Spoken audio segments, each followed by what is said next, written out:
Halo, jumpa kembali dengan sahabat sekolah dalam video pembelajaran IPS. Assalamualaikum warahmatullahi wabarakatuh. Semoga sahabat sekalian dalam keadaan sehat walafiat dalam lindungan Allah Subhanahu wa Ta'ala. Mari dukung channel ini. Yang belum subscribe silahkan di subscribe, tekan tombol loncengnya biar tidak ketinggalan informasi, like dan share ke grup-grup yang lain. Hari ini kita akan membahas tentang benua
Mari kita mulai. Yang pertama adalah perhatikan, ini adalah peta benua Eropa. Kalian perhatikan, kemudian kalian pahami, kalian ingat tentang benua Eropa. Yang bahasan yang pertama adalah letak, luas, dan batas. Letak benua Eropa secara geografis berada di sebelah barat benua Asia. Secara astronomis terletak di 10 derajat bujur barat dan 59 derajat bujur timur dan 71 derajat lintang utara dan 35 derajat lintang utara.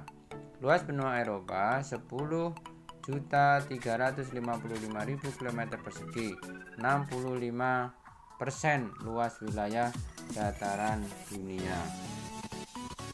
Kemudian batas-batas benua Eropa. Sebelah utara berbatasan dengan Samudra Arktik, sebelah timur berbatasan dengan benua Asia, sebelah selatan berbatasan dengan Laut Tengah, Laut Hitam dan negara Turki, sebelah barat berbatasan dengan Samudra Atlantik. Kemudian kita lanjutkan kondisi fisik. Iklim, bagian pantai barat dipengaruhi iklim laut dan Samudra Atlantik. Bagian tengah, peralihan iklim musim yang basah dan iklim kontinen yang dingin. Bagian selatan dipengaruhi iklim laut, Mediterania, dan angin dan kawasan gurun yang panas. Kemudian bagian utara dipengaruhi iklim kutub yang dingin. Inilah kondisi musim dingin di Eropa. Coba perhatikan. Kita lanjutkan sekarang gunung dan pegunungan. Pegunungan tua di kawasan utara dan pegunungan lipatan muda di kawasan selatan. Pegunungan Eropa membentang dari utara ke selatan dengan puncak Galdhopingen. Pegunungan Alpen di Mediterania dengan puncak tertingginya Mont Blanc. Selanjutnya pegunungan Kaus-Kaus di selatan dengan puncak tertingginya Gunung Elbrus. Pegunungan Ural di timur berbatasan dengan benua Eropa dan Asia. Ini adalah pegunungan Alpen. Dan kita lanjutkan, sungai dan danau. Sungai Rhine menjadi batas alam negara Swiss, Liechtenstein, kemudian Austria, Jerman, dan Prancis. Kemudian sungai Elbe dan Danube di Jerman. Sungai Loire dan Rewa di Prancis, Sungai Uber dan White di Polandia. Biasanya sungai-sungai tersebut bermuara di Laut Baltik dan Laut Utara. Kita lanjutkan, Danau Felten, Danau Helm, Danau Helmeren, dan Danau Teschingen di Swedia. Kemudian Danau Rheinfessi, Danau Paulevesi, kemudian Danau Aulojemi, Danau Ineri di Finlandia, Danau Odega dan Danau Ladoga di Rusia. Flora dan fauna. Flora dan fauna Eropa sama halnya dengan negara-negara kawasan beriklim sedang dan dingin. Jenis flora yang tumbuh adalah hutan konifera, tumbuhan berdaun jarum. Fauna khas dari Eropa adalah rusa, beruang, kutub, ikan tuna, serigala. Ini contoh hutan konifera. Dan kita lihat nih rusa. Ya, ini banyak hidup di Eropa. Kita lanjutkan. Eropa merupakan benua yang tidak memiliki gurun.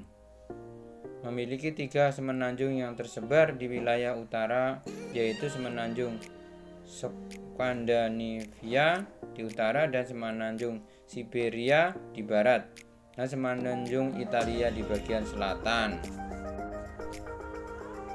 Kemudian kondisi sosial. Etnis Mediterania tinggal di kawasan Eropa Selatan dan Barat, bermata coklat dan berambut hitam.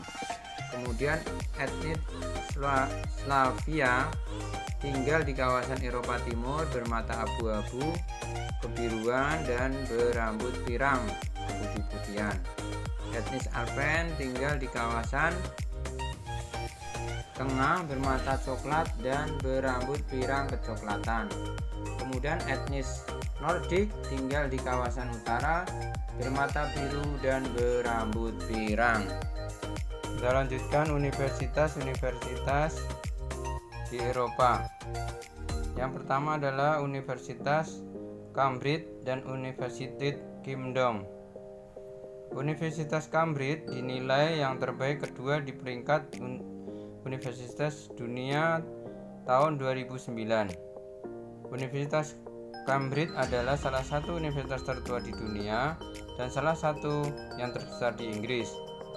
Reputasinya didukung oleh Quality Assurance Agency dan oleh peninjauan eksternal lain belajar dan mengajar, seperti penguji eksternal. Standar-standar yang tinggi adalah hasil dari kedua kesempatan belajar yang ditawarkan di Cambridge, dan sumber daya yang luas termasuk perpustakaan, museum, dan koleksi lainnya.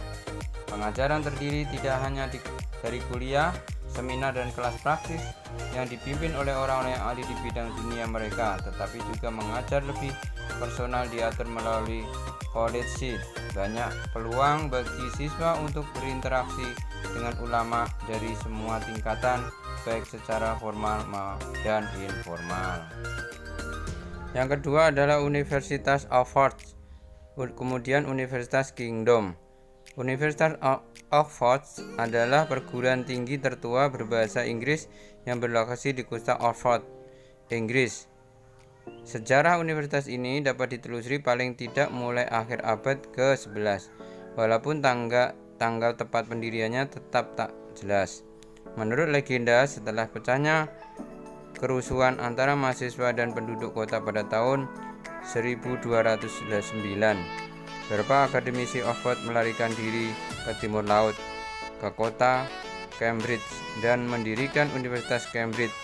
Kedua universitas ini sejak itu telah saling bersaing satu sama lain dan merupakan perguruan tinggi paling selektif di Britania Raya. Selanjutnya adalah tempat-tempat wisata terbaik di Eropa.